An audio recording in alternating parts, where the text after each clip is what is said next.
Апа деген 3 тамгада титиреген күч жатат деп ырсаптарында айтылгандай, эне менен дүйнө түгөл, сулуу жана кооз.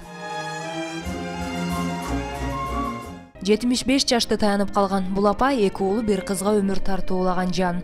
3 баланы эң жакшы тилектер менен чоңойткон эне балдарынын сыйын көрүп, төрөндө отурар кезде кароосуз, жалгыз калам деп 3 уктаса түшүнө кирбесе керек. 2 балам катар-катар каза болуп калган. Кызым болсо карабай кетти деп ыйлаган апаны көрүп, жүрөгүң ооруп, көзүңө жаш аласың. 75-76га кеттим, чыктым.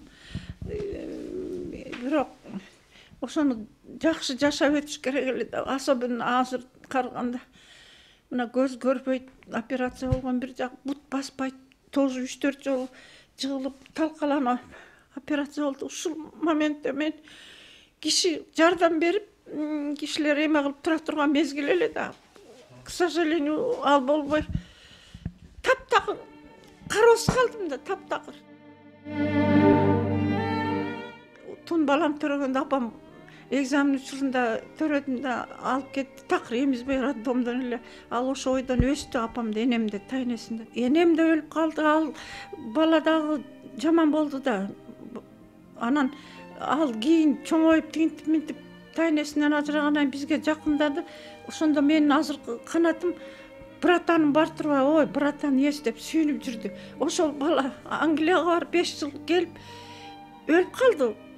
Инсульт болуп эле. Анан ага аш берем деп жазып, чыкырчу адамдар жазып даярданып атканда өзү канат өзү өлүп калды. Подряд 2 баламдан айрылды. Кичүү уулум канатты бир кыз артынан ээрчип, өзү кач жазып атып үйлөнүшкөн.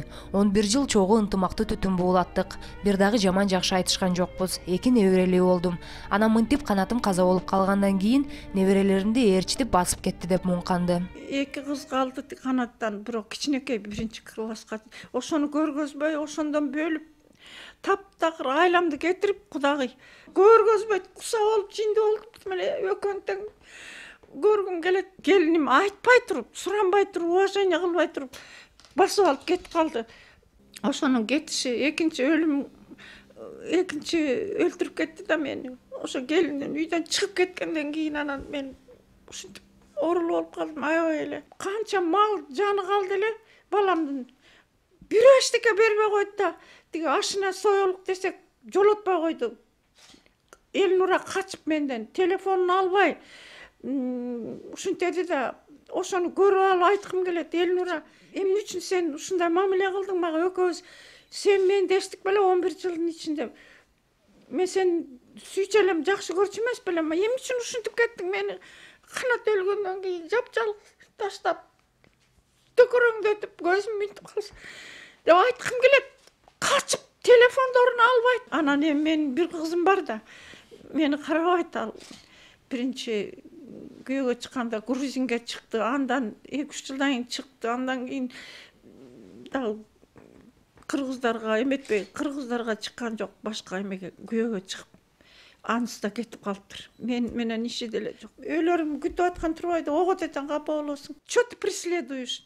Чалбачы деп, ошентип чалып изилдеп, скорый келгенде деле 70тен ашканан албайт экен. Карган деп кайра жеткирип салат экен үйгө. Ошо өлүп калсаң деле эч ким билбейт. Анан больницалардын баарын алып барып, эч жерде орун жок. Эс учуң жоготуп, башың тегеренип, үй момунтип эметкенде жападан жалгызсың. Анан ошентип мен өлгөнүм деле, тирүү жүргөнүм деле баары эле бирдей болуп калды. Биз 7 бир тууган элек. Көбүнчөсү о дүйнө узашкан. Тирүү жүргөндөрүнүн пайда деле жок. Саны бар, сапаты жок бир туугандарда деп үшкүрүнсө зээнин кейийт. Ушунчалык ташпор, ушунчалык жапай, ушу заманда эмне деген заман болуп атат азыр. Бирөөгө зар дүйнө, бирөөгө кор дүйнө деген ушул беле. 2 уулунан ажырап калган апага жок дегенде кызы келип кабар алып турса болбойбу деген суроо менен кызына байланышка чыкканыбызда апама дайыма материалдык жактан жардам берип бат-баттан жолугуп турам. Туугандарыбыз дагы келип апамды зээриктирбей конок болуп кетишет. Өткөндө айылга барып келинибиз менен урушуп кетиптир. Сиздерге ошол келине болгон таарынычынан улам кайрылса керек деп жооп берди. Биз 2 тараптын тең оюн уктук. Бул окуяда ким күнөөлүү, ким күнөөсүз экенин өзүңүз талдап аларсыз, көрөрман.